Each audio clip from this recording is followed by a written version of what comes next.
Meth makes people want to get HIV. It makes you want things you never knew you wanted.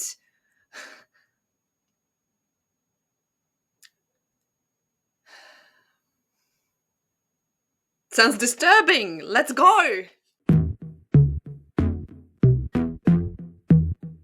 Welcome. This is Check That Book, a place where we get acquainted with the most disturbing pieces of literature ever written. And today, yeah, this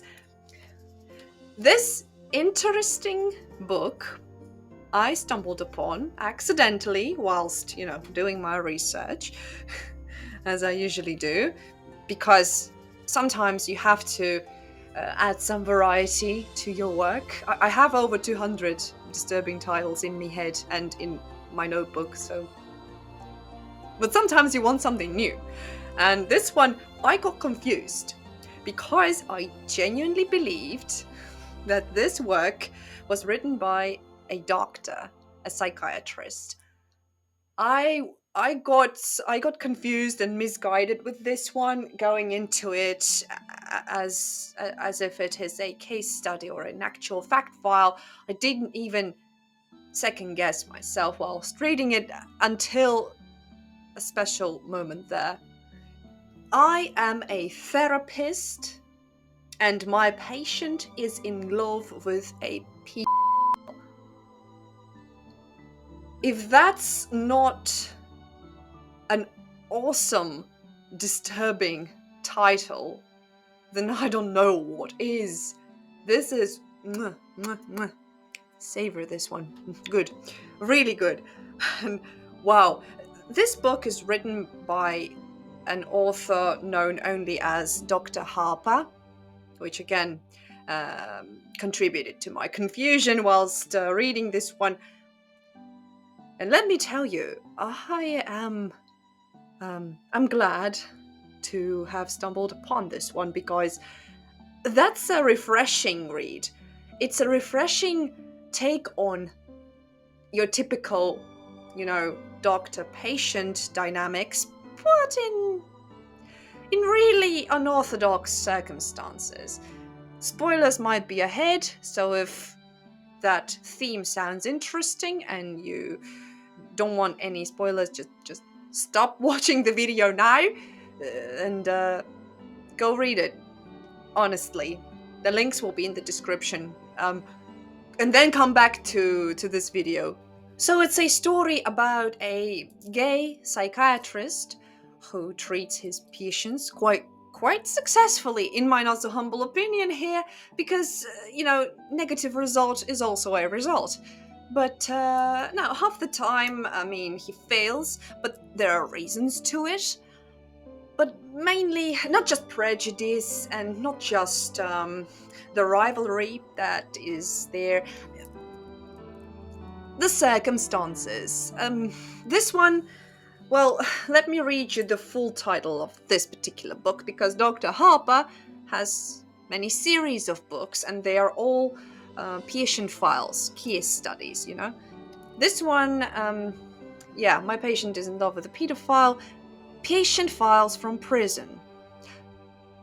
You can get an idea where are those sessions taking place, but there is a twist to it. I really don't want to spoil it to you, but our therapist himself, why is he performing these treatments in prison? First of all, yes, I'm so eager to tell you, but for an introduction, that's quite enough. We have a setting, which is prison, and you can guess what sorts of problems we are dealing with there, because, well, you can read it from the title, but it's much more complex than that. I mean, our Dr. Harper there is not an easy person himself, and there's quite a few revelations throughout the story. We cover subjects such as, well, obviously, and all its variations. Also, prejudice, things such as, again, HIV, bugs, bug chasers, I mean.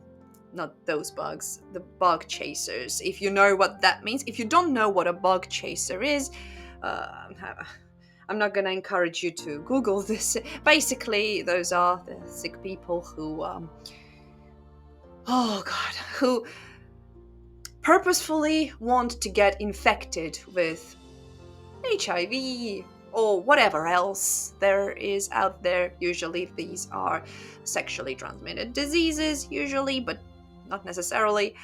So yeah, those people also. Old emotional wounds, trauma that blocks you from becoming a better person or a better version of yourself, or simply coping with your current status quo, with your I mean, these subjects are decently raised in this book, in my opinion. Again, I found it interesting and quite eye-opening potentially for a lot of people out there who don't know about these things. And this is a very, like I said, very unusual situation for your typical disturbing book reader, right? So again, a breath of fresh air here, something new, but at the same time, when you read it, you go like, how is this even possible? What kind of a credit does this Dr. Harper have in order to perform all of these sessions? Yeah, he has a complex backstory, and he himself, like I said, is a very interesting character. I'd love to see adapted on screen, by the way. If there is an adaptation and you know about it, let me know. I would be eager to watch. About falling in love with a people, like mentioned in the title of the book, yes, this is obviously the core of the book, the core subject, albeit it doesn't it's not self-centered in a way. It covers quite a bit of other subjects I mentioned, and also it's not all over the place at the same time. It's a very well composed book, really, which I would recommend if you're okay, if you can stomach some nasty subjects such as grooming and, well, you know, sexual abuse, but not in graphic detail, which is, again, a breath of fresh air here. It's a good thing. Sometimes you don't have to be graphic in order to be disturbing. Actually, half the time you don't have to be.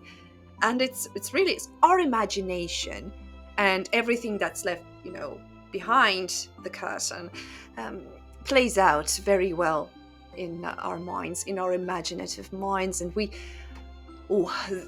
it does a good job. Sometimes, even a hint is enough, and in this book we don't even get many hints, just straightforward, just without the brutality that we're used to on this channel. We have quite a lot of those titles too, but yeah, this particular case study, there is a patient who haunts the dreams of Dr. Harper, and he tells a story about it. There's human trafficking as well as grooming, like I said, and it all spirals around this prejudice and rivalry, like I mentioned. Those are very dominant subjects here. Professional rivalry. And that's quite exciting to read.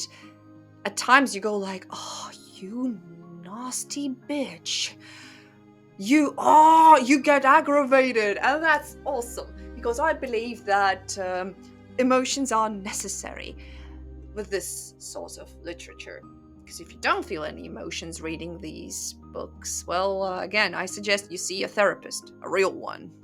So yes, if you're interested to learn more about the psychology of some seriously messed up, dangerous criminals, then yeah, Dr. Harper's series are for you. Why I say series? Well, because there's quite some books written in a similar manner. I haven't read them. I just, done some skim reading, and as much as I saw, yes, the manner is the same, and the case files, therapy sessions, so to speak. But I'm kind of curious to read the rest of them, because how can they develop Harper's personal story? Would they do that? Would they focus on something else, on some other aspect as well as the core subject of the book? Well, maybe, I don't know. Maybe I'll read all of them. There's not too many, but if this is the 6th, oh, then at least 5 more. And well, that's amazing. I found a genuinely good read, and I highly recommend it to all of you fans of the disturbing. Thank you guys so much for watching. If you like disturbing content, consider giving this video a boost in the form of an erect thumb, and make sure to subscribe for more. Also, make sure, if you haven't already, to check out my own piece of disturbing literature. Well, it's... yeah, disturbing to a degree, yes, judging by some of the comments you guys leave on this book. Thank you, means a lot. Yeah, it can be disturbing to a degree, but it's actually a poetry collection by yours truly, on some good quality paper, might I add. So yeah, I put my heart into a book, yeah, and because I believe that you either do a good job and try your best to perfect it, or don't do it at all, honestly. Leave it be until you're ready. Feel free to check out this Misanthropically Inclined, my own book, and also the book I talked about today. I hope my introduction was sufficient. Check it out if you want, or maybe not. Again, spare yourself if that sounded too disturbing for you, but yes, I will see you soon, ladies and gentlemen. Please take care, and we'll talk soon.